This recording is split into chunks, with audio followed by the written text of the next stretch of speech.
Hi, welcome to this episode of Chill with Sweaty AF. This episode we have Brian and Laura from Red Light Writing, just landed from South Africa and Spain. Yes. Thank you so much for joining us. You're welcome. Thanks for having us.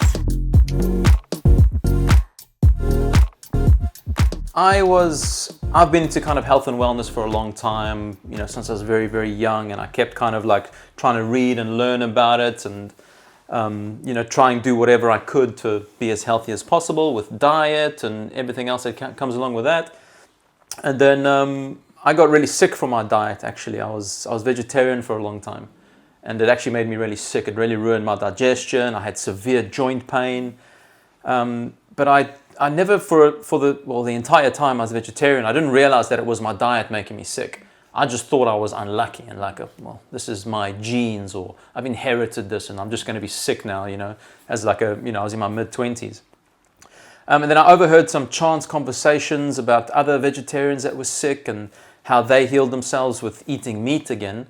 And I was like, whoa, it suddenly dawned on me that I actually got sick literally the week that I stopped eating meat all those years ago. Oh, wow. I started having problems. I've never met a vegetarian South African. I'm just going to put it out there. Yeah. Well, you still haven't, because now I'm the opposite. We've seen your page. We really like your meat now. Yeah. now I'm the opposite. But it was so funny thinking back, because it was when before the internet came out and Facebook was just become a thing. Yeah. Okay, so the internet had been out, but Facebook was just become a thing, when we still used to write Brian is eating a sandwich. Yeah. That was your profile, Your status. Yeah. Brian woke up at 8 a.m. this morning. These people are not my people. And then the reason I became vegetarian is because, I was just eating a standard Western diet. I grew up eating toast and cereal for breakfast and whatever. And then I saw one of those, animal cruelty videos. And I was like, oh my God, I'd never thought this was happening, so I went vegetarian. But I was a very good vegetarian, because I did eat every vegetable I could find, every nut I could find, all the powders, all the supplements, everything I could get my hands on. And I was still extremely sick. Anyway, so I overheard this conversation about, my husband was vegan for 20 years, he was sick for 20 years, and then we finally decided to start eating meat, and his health came back, literally within a couple of days. And that's when I clicked. I'm like, oh my God, is this what's happened to me? And these people that were having this conversation, the one woman said to the other, oh yeah, and I've read something about the blood type diet, and certain blood types do better with other things. So I immediately got the book, and my blood type, lo and behold, is O negative, and that's supposed to be the oldest blood type, does best with meat, really enjoys being outside, physical exercise, and I was like, that's exactly how I used to live before I, fell into vegetarianism. I used to love lifting weights. Obviously ate a lot of meat coming from South Africa. And suddenly it just started making sense. I was like, oh my gosh. So over the next, it took a long time, few 4-ish years, I slowly started decreasing the amount of vegetables I was eating. I started eating more meat. And eventually my plate started changing. There was more meat and less veg. And that kind of kick-started, a lot more reading about health. And I eventually found my way to Dave Asprey's The Bulletproof Diet. Because at that point I started hearing about these high-fat coffees, blending butter in your coffee. And that was the Western way of thinking, or the mainstream way of thinking, was fat was bad. Yeah. So putting butter in your coffee, I was like, what the heck? And I'd kept hearing about it, but didn't know anything about it. So I read The Bulletproof Diet. And that's when I learned about fat and carbs as energy, and how you can use both, but this is what happens when you're burning mostly carbs, this is what happens when you're burning fat, and everything that's related to that. And I think it was in that book that it was definitely Dave Asprey that was talking about, and I think in the Bulletproof Diet he has a little section about all the other biohacking things you can do. So the cold therapy, the fasting, heat therapy, and red light therapy. And because what I'd been doing is doing the free stuff first. So that's when I started doing the cold water stuff. I wasn't really doing heat therapy at the time, because I was too sick to go to a gym. But I was doing sunlight, and I think I started blue blocking as well. And red light therapy was the next thing. I'd done all the free and easy stuff, and then red light therapy, reading about it, and it was this is good for everything. And then it's I kept reading other resources, And all these studies and all these articles I was reading was like, red light therapy is amazing. And I was like, okay, well, I'm convinced and I'm ready to buy something now. And then a few weeks after that, I was driving around, and I used to be the kind of person where like right now, like all this light would be too much for my eyes. Oh, yeah. If I go outside, sunglasses no matter what, like winter or summer, sun or clouds, I would need sunglasses. And I was driving around and it was sunny, and my eyes felt amazing. And I was like, oh my gosh, like, is this red light therapy? So I phoned all the guys, messaged all the guys that also, built lights with us originally, and everyone was like, oh my God, I'm loving it. I love red light therapy. So that's when I was like, oh my God, it really does work. So then James and I decided to start a company, and I went around to James, like, I'm a carpenter, right, at this point. Like, the only thing I used the computer for was like iTunes and like, Netflix. Email? I wasn't even, and email. That was it. Like, build a business, like graphic design, like email marketing. Didn't know anything. I didn't need to, because I was on the tools. I was literally a physical job. Like, but James had already started an online business before that, so I went to his house, and we were sitting like in his loft in front of a computer, like, okay, what should we call it? And I was like, okay, red light, red light rising. Okay, yeah, sounds cool. Okay, and then we made the logo on Canva, like, okay, what should we do? Let's look for, and then like our original logo actually looked like the Tinder logo, which I didn't realize at the time. But then, a year later, people were like, I keep thinking this is Tinder. Like, and I was like, ugh. That's why you've got so many downloads, maybe. Not about so many followers. And the red light district is like a gag. People keep saying whenever we post something with red light, it's like, hey, woo, the neighbors come knocking. Get the connotation. But so we started the business. So what's a kind of, say for somebody like us who we're, living a fairly, wellness life already, but we want to add red light therapy into it, what would be a good protocol for somebody like us to do? Like, so if we had a red light panel, would we use that every day? Would we use it morning, evening, duration? So this is a very interesting thing, and not many other people talk about this, but this is like something that I've realized over the 7 years of thinking about red light therapy and tying it into nature. Because what we're trying to do with biohacking and probably wellness as well is you want to try and live as natural life as possible. That's why we say make sure you get morning light, because that's so natural. The first time in nature, the first time you see light is when the sun comes up. Touching the earth, getting outside, spending periods where you're not eating.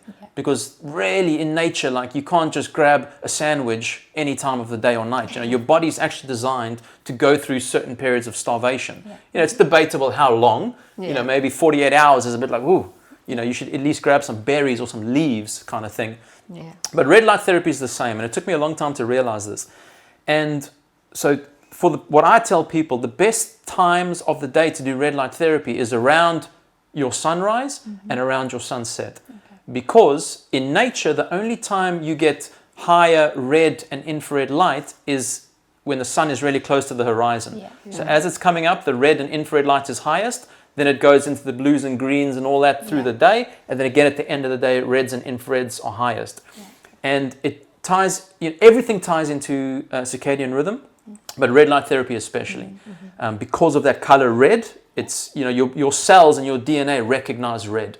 When you see red, followed by when you absorb red, followed by bright light, your circadian rhythm knows that was the sunrise, and now the bright light is the sun moving through the day. Therefore, my daytime hormones or my daytime processes will get a kickstart. And same thing at the end of the day. When your body perceives red light and infrared light at night, and then darkness or very low light, your body knows, well, it's been red, bright, red again, and then darkness. Now it's time to sleep. Can I make a clarification? Because I think maybe it wasn't clear. Like, when you ask as a normal person, like a wellness person, how do you use red light? I think what you need to keep in mind is a goal. What do you want red light for? Like, when you go to the gym, going to the gym is great, but you go to the gym with a plan. You just don't go there and use every machine. You go, I don't know, Monday to the leg, on Tuesday to the arms. Like, there's a goal. So with red light, I think it's the same. You have to keep in mind what's your goal. Is it eyes? You have an eye problem? Because then you're going to use the light taking into account that you want to treat your eyes. Is it skin? Is it general wellness? And that's what I think that red light is so like nuanced, because you need to know how to use it for the goal that you have. Like if you want to grow your glutes in the gym, you want to do certain exercises, you want to follow a protocol. So with red light is the same. I think that when you buy a red light, you need to have in mind, what do you want it for? We talked briefly when we were having a coffee about you used to do your cold showers when you were living in London, out in the garden with the cold hose. Sounds horrendous. Great way to get into cold therapy.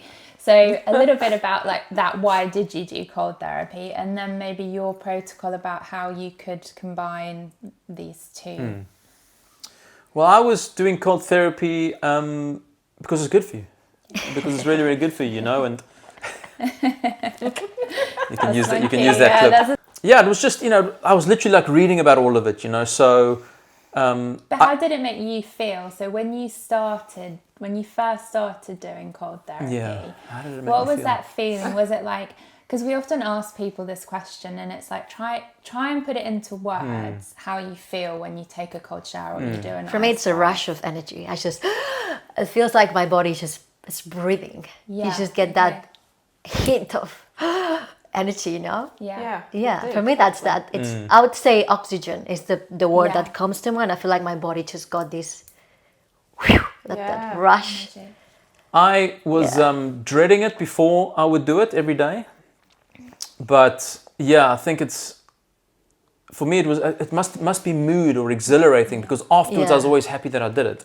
You know, so I did it because I was like cognitively aware of the benefits, and that's why I do like so much, because I'm like intellectually I know that it's good for me, even though it's like, you know, like when I'm fasting I'm like, I would love to eat this right now, you know, but because I'm like, you know, it's a hermetic stress, you know, that some stresses are good for the body when done properly. So just because of that, like I'm somebody that's always cold, like I'm cold right now.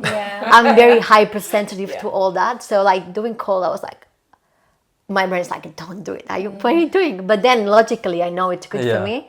So I've learned to build my tolerance to cold. It's still very low, I'd say, compared to Brian, for example.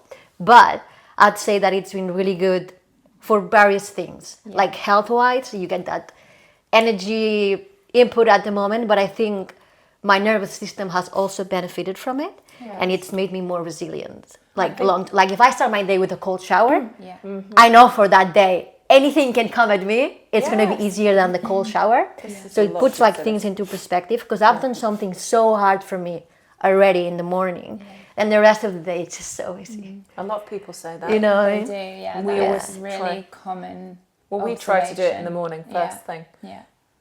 Because the longer you go throughout the day, you actually don't want to do it. But all of that, totally agree with. I think that's what it is, the mental resilient so then challenge. how would you use, because obviously they're great therapies independently, cold therapy, red light therapy, can you use them together? Is there a time where we should use them further apart? Do their different benefits become a disbenefit if we use them together? So what got me thinking about this was actually, do you know who Mark Sisson is? From Primal something. But he's an old chap from the States. He's like in his late 60s or maybe even in his 70s. But he made Paleo, Primal Blueprint. He had a lot of great books, and he's got a blog that I read years ago, and basically he drew the opinion that doing too many different things for your health at the same time may be counterproductive, because everything, all these health things are hormetic stresses. Okay, so you're putting your body under a temporary stress and forcing it to react and adapt. Okay, so an example is lifting weights. You go and you lift weights and your muscles hurt, but you're forcing your body to grow.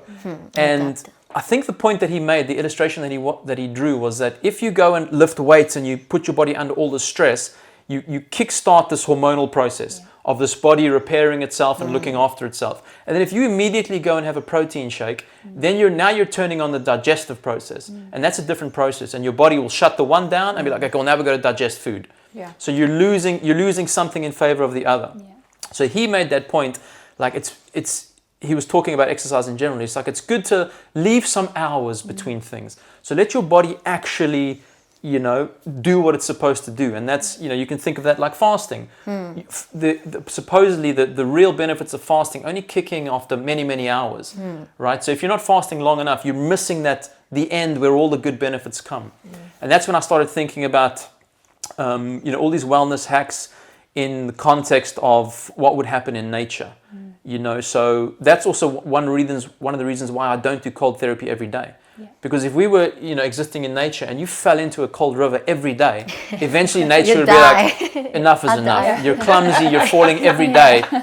On Wednesday you're actually going over the waterfall and that's the end of it. You know, but when it comes to light exposure, the sun comes up every single day so that's why I think red light therapy is one of the rare things that you can do every day and you should do every day. You could probably argue a sauna is something you could do every day because, you know, at least in closer to the equator, it gets hot every day. So every day you're dealing with high temperatures, perhaps not as high as a sauna. And I guess seeing if they are compatible or not. Like when you work out, you're not supposed to do cold afterwards because then there won't be many gains because you just cut that process. But you can do heat afterwards. So for example, working out and then doing red light therapy are going to be compatible stressors. So I think it's about just doing a bit of research and seeing which ones are compatible with each other. So I've seen people on Instagram doing a bike with a red light panel next to them. What's your view on that? I think it's exercise. I've seen people doing full-on workouts in front of workout, so it's with red light therapy, the distance that you are from the light is very important because although the lights are very, very powerful, as light travels through space, it starts to weaken. So, you know, I have a lot of clients that are like, I've got a yoga studio, I want to put red lights on the roof, and and it's like, it's a big waste of money, you know, because you're spending hundreds of pounds to have an expensive light bulb on the roof, and the people are down here. So it'll be beneficial for mood. It'll make maybe your skin. It'll make you feel relaxed. Maybe your skin. Maybe your eyes, your circadian rhythm, but nothing deeper. No deep. I wouldn't say it's optimal to use red light therapy that way. Red it looks cool, but you're not getting. It's a good Instagram reel. Yeah, it's not. Maybe that's why they're doing it. But I've seen quite a few biohackers. Don't believe everything you see on Instagram. Kids. And they do a workout in front of it, so they are quite close. It's maybe it energizes them. It gives them the brightness. Stops them from getting bored as well, because if you're stood there, you've got to. Somebody with a brain like mine would need to move and do something. Oh, I love standing in front of a red light panel because it feels it like is lovely. You're in the sun. We've done it together though. And we can have a good chat when you're kind of in there surrounded. It's the best feeling. I always say, like, when people have that question, I say, like, it deserves its own 5 minutes. You know, and it is only 5 minutes. Because the real benefits, the most beneficial stuff, it's great for the skin and the eyes and the mood, but the most exciting stuff about red light therapy is actually the infrared light that goes into your body, because that's working on your bones and your muscles and your brain and your nerves, and all that stuff is really, really helpful, you know. So I say for that reason, it deserves a bit of time and get really close to the device. Amazing. So, perfect. Are you ready to meet Betty? Betty the brass monkey. Betty.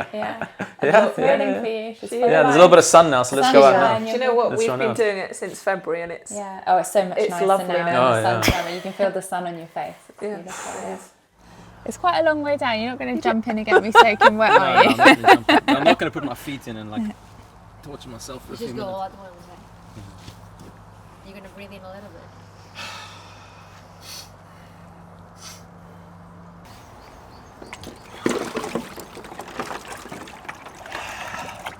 If easier, you can leave your hands out as well. That kind of helps. Yeah, doing really well. Now it's getting painful. So some people, I mean, I leave my hands out because I've got Raynaud's. A lot of guests have left their hands out. Yeah, you should come out when if you start to shivering, it's time to get out for sure. What if you start shivering, just putting your feet in, you just don't go in? It's not usual. I think most people go in, they maybe shiver a little bit and then stop, and then it's okay. But when you really start getting the shivers, it's time to get out, because you'll drop a little bit. You'll drop more afterwards as well, a little bit.